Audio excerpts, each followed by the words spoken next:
দেখো সকাল সকাল আমি পোলাও রেডি করে নিয়েছি, আর পোলাওটা করে আমি ফ্যানের তলায় বসিয়ে রেখেছিলাম যাতে তপ্ত গরমটা কেটে যায়। এবার টিফিনটা দেখি তোমরা বুঝেছো আমি মেয়ের জন্য রেডি করছি, একদমই ঠিকই ধরেছো। মেয়ে, এটা কিন্তু মঙ্গলবারের ভিডিও, মেয়ে তো শনি রোববারে যায় কলকাতা, কিন্তু শনিবারও যেতে পারেনি, আর মঙ্গলবারে ব্যাকআপ ক্লাস করতে যাচ্ছে আর কি, সেই জন্যই আর কি আমি ওর জন্য টিফিন করেছি। টিফিন দেওয়াটাই একটা বড় সমস্যা, তো এই পোলাও করে দিয়েছি, যদি খায় তো খাবে। যদিও পানি পরে ভয়েসটা যে পোলাও কিন্তু অর্ধেকটা ফেরত এসেছে। এখানে দেখো নর্মাল ওয়াটার আর নুন চিনির জল রেডি করে দিচ্ছি। এখানে ওই যে ওকে খেতে দেবো, আর সেই ফাঁকেও ট্রেনের টাইমটা দেখে নিচ্ছি, অনেক সময় তো ট্রেন বাতিল হয়, সেটাই আর কি মোবাইলে একটু চেক করে নিচ্ছে ট্রেনটা ঠিকঠাক টাইমে আছে কিনা। মেয়ে চলে যাওয়ার পর ছাদে গিয়েছিলাম জামা কাপড় মেলতে, আজকে ছাদের কোনো ভিডিও তোমাদের সাথে শেয়ার করিনি, এইটুকুই শুধু জাস্ট শেয়ার করলাম। এবার দেখো অনেক কিছু আমার রান্না হয়ে গেছে। এবার আমি যেটা লাস্ট যে রান্নাটা আর কি সেটা তোমাদের সাথে শেয়ার করছি আর কি। সব রান্না বলতে আমার সবজি যেগুলো রান্না সেগুলো সব হয়ে গেছে, সবজির ঝোল, তারপরে একটু আলু চচ্চড়ি অল্প করেছি, কাঁকরোল ভাজা, এগুলো সব আমার হয়ে গেছে। এবার নিরামিষ লাউ ঘন্ট করবো বড়ি দিয়ে, ঘি গরম মশলা এগুলো দিয়ে। আর লাউ দেখবে আমার অন্তত শীতকালের থেকে গরমকালে লাউটা খেতে বেশি ভালো লাগে, সে মাছের মাথা দিয়েই হোক বা লাউ চিংড়ি দিয়েই বলো, যেটাই বলো না কেন, আমার গরমকালেই লাউটা বেশি টেস্টি লাগে।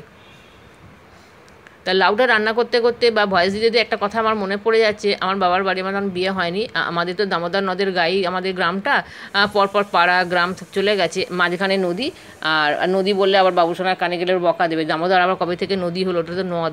তো যাই হোক, সেই দামোদর নদ চলে গেছে, তার মানে একটা এপাঠে একটা ওপাঠে, ওপাঠের যারা যে মানুষজন যারা থাকে ওদিকটা বেশিরভাগই কৃষক পরিবার আর কি। তা ওনারা সব সবজি টবজি নিয়ে আমাদের এই পাড়ে এসে আর এই হাটে বিক্রি করে। এখন অবশ্য এখন অতটা শুনেছি যতটা, ওদিকটাও অনেকটা ডেভেলপ করে গেছে আর কি, ওদিকে আর এদিকে খুব একটা আসে না চাষিরা আর কি। তো এক বয়স্ক মানে ঠাকুমা আর কি, ওনার গাছে বোধহয় লাউটাও হতো আর কি, অনেকগুলো ঝুড়ি, মাথায় ঝুড়ি নিয়ে, বেশ বয়স্ক উনি, বেশ একটা বড় মাথায় ঝুড়ি চাপিয়ে না লাউগুলোকে সুন্দর সুন্দর কচি কচি লাউগুলোকে সাজিয়ে ওই নদী পেরিয়ে আসতো। নদী পেরিয়ে যখন আসতো, যখন আমাদের গ্রামে ওই সোজাসুজি নদীর সোজাসুজিই কিন্তু আমাদের বাড়িটা পড়ছে আর কি, একদম মানে ছাদে উঠলে তো আমাদের নদীটা দেখাই যায়। আবার সেই নদী মানে আমার শ্বশুরকেই বেশি ভয় লাগে, খুব উনি খুঁত ধরতে একদম ওস্তাদ, নদী বললেই উনি রেগে যান যে দামোদর কবে থেকে নদী হলো, দামোদর তো নদ। তো যাই হোক, দামোদর নদ আমাদের ছাদে উঠলেই পরিষ্কার দেখা যায় আর কি।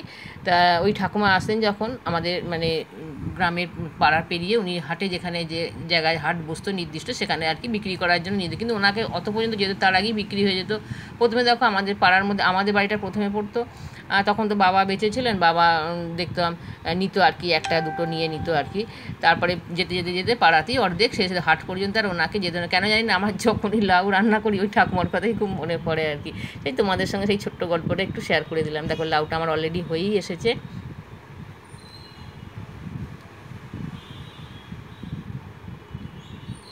আর যারা এখন ধরো ওই দিকটা ডেভেলপ করে, যে নদীর ওপাঠের কথা বলছি, আমরা যে এই পাটে থাকি আর কি, ওই দিকটা ওপাঠে যে মানে ওই দিকটা পড়ে যাচ্ছে আর কি উত্তর দিক, আর আমরা এই দিকে যে গ্রামটা আমাদের সেটা পূর্ব দিক পড়ে যাচ্ছে এই দিকের আর।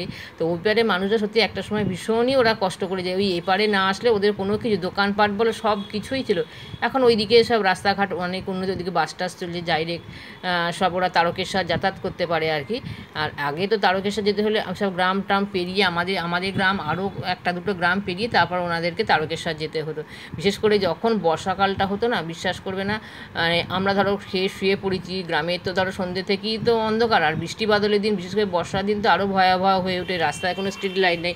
তো ওনারা যখন ধরো কর্মসূত্রে অনেকে তো বাইরে থাকে, কলকাতায় যাতায়াত করতো, যে সবাই যে কৃষক পরিবার তা তো না, ওই নদী যখন নৌকো যখন চলতো আর কি, একটা নৌকো চলে যাওয়ার পর আবার একটা নৌকা আসতে তো টাইম লাগতো, ওরা ওই যাহা তো ধরো বাঁধে উঠতো, তখনই সেই একটা বড় আওয়াজ দিত। এখানে দেখো মাছ এসেছে, দুরকম মাছ এসেছে, একটা কাটাপোনা আর একটা ছোটো ট্যাংরা। এই ছোটো ট্যাংরা মাছটা আমাদের বাড়িতে এখন খুবই আসছে, আর আমার বন্ধুদের ভিডিওতে অনেকেরই দেখতে পাচ্ছি আর কি। তা আমাকে দুরকম রান্না করতে বলেছে, আমি দুরকম করবো না, মেয়ে তো চলেই গেছে, আমি শুধু ওই ট্যাংরা মাছটা করবো, আর বাবু আমার শ্বশুরের জন্য একটা পিস আজকে ভাজা করে দেবো, আর আমি আবার একটা ডিম ভাজাও করবো। তা যাই হোক, এখানে দেখো রান্নার মধ্যে এই যে তোমাদের লাস্ট যে ব্লগ ভিডিওটা দেখেছিলাম, তোমাদের বলেছিলাম যে আমগুলো এখন ভালো না, টক টক হয়েছে, 2 গ্লাস আর কি শরবত করে রেখেছি। এখানে দেখো সবজির ঝোল হয়ে গেছে, এখানে ওই যে আলুর চচ্চড়ি, আর এই যে কাঁকরোল ভাজা, এগুলো তোমাদের তো আগেই বলেছি। এখন কাঁকরোল ভাজা বলো এগুলো সব ঘরে ঘরেই দেখা, আম লিচু সব দেখা যাবে, আর কাঁকরোল ভাজাও এই কাঁকরোলও দেখা যাবে এখন। এখন তো এটা সিজন সবজির, গরমের আর কি। এখানে এই যে মাছটা রান্না হয়ে গেছে, আর শ্বশুরের অলরেডি খাওয়া হয়ে গেছে, তারপরেই কিন্তু আমি ভিডিওটা শেয়ার করছি। এই যে বললাম আমি একটু ডিম ভাজা খাবো। এবার চলে এসেছি সন্ধেবেলা, দেখো আলু ভাজা করবো। তা দিদি যেমন ওর হাতির মতন, আর কি বলবো, আলুগুলোকেও মোটা মোটা কেটেছে। আমি একটু মোটা মোটা আলু ভাজা আমার পছন্দ নয়, তো ও বিকেলবেলার দিকেই এসেছিলো। আমি বলেছিলাম তুমি কেটে রাখো, আমি খাওয়ার সময় মুড়ি দিয়ে খাবো আর কি, একটু আমি গরম গরম ভেজে নেবো আর কি। তা মোটা মোটা করে ভেজেছিল, চাপা দিয়ে দিয়ে ভেজেছি নরম করার জন্য। এই যে ভাজা হয়ে গেছে, এবার তেলগুলো আর কি ঝরাতে দেবো। চা খাবো, মুড়ি খাবো, সবই খাবো। এই যে দেখো আমার ভাজা হয়েছে, আর তেলটা ঝরানোর জন্য চারপাশে আমি ছড়িয়ে দিয়েছি আলুটা আর কি। অনেকটা তেল বেরিয়ে গেছে, দেখো চা হচ্ছে। চাটা ভিজতে দিয়ে চলো একটু বাইরে ব্যালকনিতে ভালো হাওয়া দিচ্ছে, একটুখান থেকে ঘুরে আসি, তোমাদেরকে একটু দেখাই, আর আমি একটু ঠান্ডা হাওয়া খেয়ে আসি। দেখো দেখছো গাছপালাগুলো কীরকম নড়ছে, মানে এই ফুল গাছটা, বেল ফুলের গাছটা হাওয়া দিচ্ছে। আরও ভালো করে তোমাদের দেখাচ্ছি, চলো দেবে কতটা জোরে হাওয়া দিচ্ছে, তাহলে তোমরা বুঝতে পারবে। এই দেখো এই দোকানগুলো খুলে গেছে। এর আগে যে লাস্ট যে ব্লগিংটা গেছে সেখানে তোমাদের রাতের ভিউ দেখেছি, তখন দোকানপাটগুলো সব বন্ধ ছিল। দেখো দেখছো কতটা জোরে জোরে হাওয়া দিচ্ছে, আমার নাইটিটাও দুলছে। তো চলো ওদিকে চা খেয়ে আসি। চা মুড়ি রেডি করে নিয়েছি, চা মুড়ি খেয়ে এখানে চলে এসেছি।